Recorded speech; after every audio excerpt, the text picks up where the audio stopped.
So so untuk orang yang ada masalah buah pinggang, satu consult your nephrologist, consult your doctors. Some of the doctors very cautious on protein and especially animal proteins. Itu memang kita tahu sebab animal proteins kadar keboleh cernaannya sangat agak rendah. So dia boleh mengganggu fungsi kita panggil nephron. Dia boleh merosakkan Bowman's capsule lah. Itu saja. Bowman's capsule ni macam filter lah. Yes, filter ni yang kalau kita ambil protein, sebab protein ni dia punya saiz yang agak besar. So kalau orang buah pinggang dia punya filter dia dah rosak sikit. So dia mungkin tu yang orang kata bocor tu.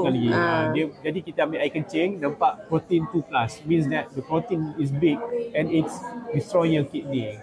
Itu masalah kalau you makan protein terlalu banyak dan protein daripada sumber haiwan. Tapi dalam semi pro bukan saya kata boleh belasah sampai 4 session, 5 session, tak. Ambil berkadar-kadar juga. Kalau saya ambil satu pun cukup lah. Sebab you still need protein. Protein adalah sumber badan kita untuk repair. Kalau kita tak ambil langsung, tak boleh juga. So kena ambil juga protein tapi berkadar-kadar yang baik. Dan konsep nephrologist kita lah dalam semi pro ni ada apa. Kadang tak tahu, bukalah filing. Bukalah video Dr. Ash. Tahulah sikit. Sedikit mengenai isolated soy protein, protein beras perang. Kena buat bacaan sedikit supaya you boleh terangkan baik-baik dengan pakar buah pinggang. So kalau pakar buah pinggang kata, oh macam ni ke? Nanti dia akan bagi. Jangan